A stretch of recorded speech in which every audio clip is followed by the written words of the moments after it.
చాలా love stories చాలా సినిమాలు మనం చూస్తుంటాం. ఆ లవ్ స్టోరీస్ ఎంత పెద్ద హిట్ అయినా కూడా అవన్నీ ఫ్రిక్షనల్, బట్ వీళ్ళ లవ్ స్టోరీ మాత్రం ఒరిజినల్. ఒకే ఫ్రేమ్లో ఒక ప్రేమ జంట అంటాం కదా, ప్రేమ చిలకలిగా ఉంటాం కదా, అలా ఉన్నారు. చాలా నిండుగా ఉన్నారు ఇద్దరు.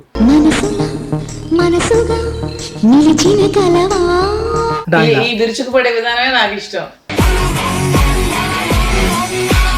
ఆయనకు ఒక ఫ్యామిలీ ఉంది, ఇద్దరు పిల్లలు ఉన్నారు. బట్ ఆయన లైఫ్లోకి మీరు వెళ్ళడం, కుక్కలు మరుగుతూ ఉంటాయి, నేను పట్టించుకోను. పెళ్లి చేసుకునేటప్పుడు లుంగి షర్ట్తో వచ్చాడు. అంటే మీ వైఫ్కి మీరు ఎందుకు న్యాయం చేయలేకపోయారు సార్?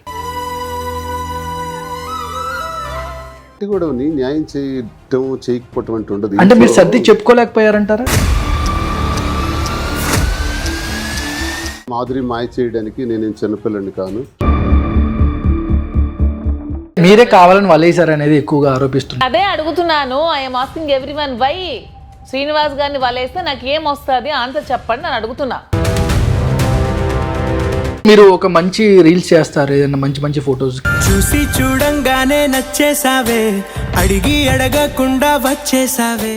నీలి నీలి ఆకాశం ఇద్దామనుకున్నా. కింద కామెంట్స్ కూడా పెడుతూ ఉంటారు. ఇప్పుడు తగ్గాయిలే, మీరు ఆన్సర్ చెప్పారు కాబట్టి తగ్గాయి. తగ్గకపోయినా ఐ డోంట్ కేర్.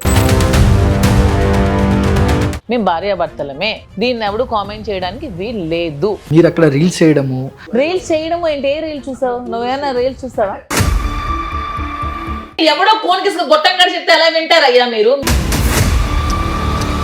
మీరు పవన్ కళ్యాణ్ గారి ఫ్యామిలీ మీద కూడా ఆ రోజు మీరు మాట్లాడిన మాటలు కాబట్టి చెప్తున్నా. అంటే ఆయన కూడా అన్నాను 3 పెళ్లిళ్ళు 2 పెళ్లిళ్ళు. ఒక రాజకీయ నాయకుడిగా ఉండేటప్పుడు ప్రజలకు వాస్తవాలు చెప్పాలి, చెప్పే దమ్ము నీకుందా? నేను చెప్పా. ఎప్పుడు చెప్పారు? మీ వైఫ్ బయటకు వచ్చి చెప్పాక మీరు చెప్పారు. చెప్పాను.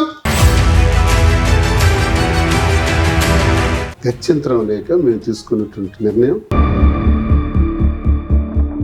మీరు ముద్దుగా రాజా అని పిలుచుకుంటారు సార్. అవును. ఆ రాజా కోసం ఒక మంచి సాంగ్. ఆకాశం ఏ నాటిదో, అనురాగం ఆనాటిది, ఆవేశం ఏనాడు కలిగెను ఆనాడే తెలిసిందది. మీ హార్ట్ఫుల్ గా ఆయనకు ఒక లవ్ ప్రపోజల్ మా ఛానల్ వ్యూవర్స్ కోసం. Raja I love you. నిజమేనే చెబుతున్నా జానే జానా. ఇతను ఫైర్ అయితే మాధురి ఇంకొక fire, we both double fire.